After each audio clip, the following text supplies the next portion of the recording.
You have to be strong in order to do what I do, doing 6 or 7 events, and it's really hard. And it's not always just beat the guy in the next lane, it's to beat the time that I had last year. It's natural for people to admire an old fart, getting in there and doing what they can.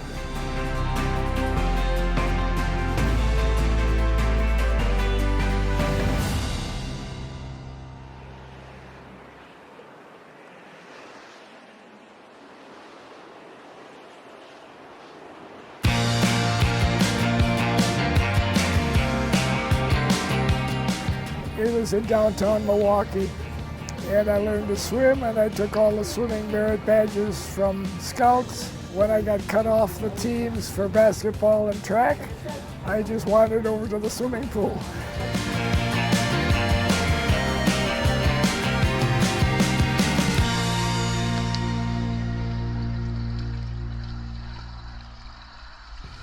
I will be competing in all of the backstroke and breaststroke events in the Nationals. The medals are relatively minor in my life, although I've collected a lot of them. But it's really just a measurement of myself against the time clock. I never really was seriously doing it for competition. It just kind of helps me focus on the one person that I need to work on, and that's my own times. You'll find Gordon swimming regularly at the Mulberry Sports Pool. He says it's important to keep practicing. I try to get out 3 times a week to the swimming pool, and that keeps me kind of focused on when I'd rather, sometimes sit around and do nothing. I figure, I've got to stay at the game. Most of his life, Gordon practiced the backstroke, admittedly out of self-interest. The reason I went out for backstroke in high school was that I didn't have to learn breathing. It was a very selfish type of thing. I could lie on my back and breathe all day. About a year after moving to the Villages, Gordon joined the Villages aquatic swim team. He then realized that you can teach an old dog new tricks. The Villages opened up the possibility of doing breaststroke, which I had never done before in my life. The fact that at the Villages we have some coaches that can help us through makes this a perfect place for a retired person to come and learn something new. It's just pleasant exercise to do your laps and come out feeling, a little bit of stimulation from it. And I highly recommend it to people for just good recreational swimming.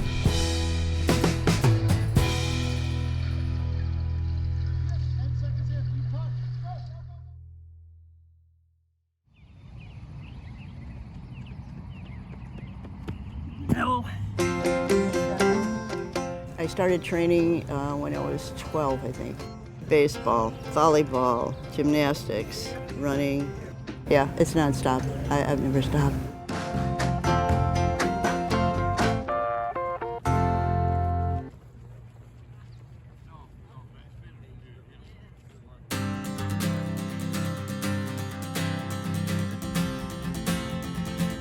The story of Madeline Tiny Kazel's athletic adventure begins when she was a child growing up outside Chicago. It's hard to compile a list of all the sports Tiny has trained in over the years: softball, pickleball, volleyball, and so many more. These days, she trains in track and field events and loves them as much as any.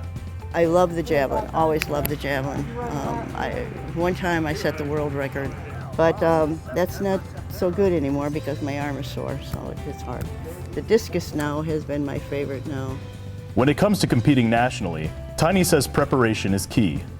Well, when you have to plan ahead if you're going to, be in a national senior game, no matter what. And of course, it's never off your mind. I mean, every 2 years. So I'm working out constantly, continually. I just want to make a good showing. I'm the oldest. I'll be the oldest in my age group, and I'll be competing against 80-year-olds.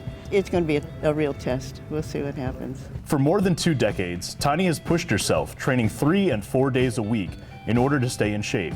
But the 2022 National Senior Games may be the last time she competes. I'm not going to, compete next year. Might compete here, but not national anymore. Not that I'm not going to keep working out and staying healthy, but not to the extent where it's going to be competition. There's a difference between working out, slightly and working towards your goals as far as winning. So what does retirement from competition look like for Tiny? I just want to sleep a little bit longer in the morning. I never have. I'm always up at 5:30, 6 o'clock. So it would be nice to sleep in.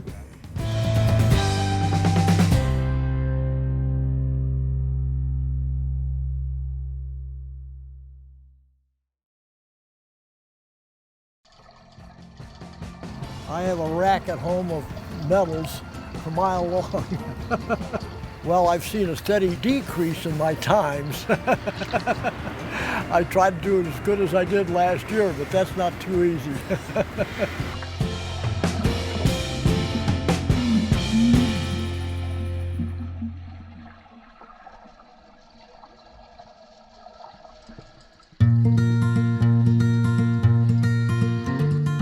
I started swimming when I was a little kid at an athletic club in Buffalo, New York. My first competitive swimming probably came when my dad got stationed in Florida, and they had a championship, so to speak, event in the fall. That was probably my first competitive swim. I was 17 years old. But then when I got to college, why, the swim team was there, and I tried out for it, and I made the team. I had a house when I lived in California, and I put a lap pool in. So I used to swim quite a bit, no question about that. All the swimming John did before moving to the Villages helped to prepare him for the next challenge, the National Senior Games. I went to the Nationals about 2019. I had I had 7 events and I won 5 of them. I was just gotten into the 90-95 group. I just qualified into that. And so I wanted to set some times maybe that would not only challenge me, but challenge some other guys. It must be in my nature. It gives me a little incentive. I need some reason to do it. Cornell loves being in the pool, whether it's swimming laps or just relaxing. And the enjoyment of the activity is not the only benefit. Well, I get decent health, that's for sure, heart and lungs, and I just feel good. I love the water for some reason. I just love to be in the water. I know it's good for me. I think I'll keep trying, even if I just come over here and dog paddle around a little bit. No, I think because the water feels wonderful. The water just feels so good. It's a pleasant experience. And the water might feel cold when you first go in, but wow, it perks up and wakes me up.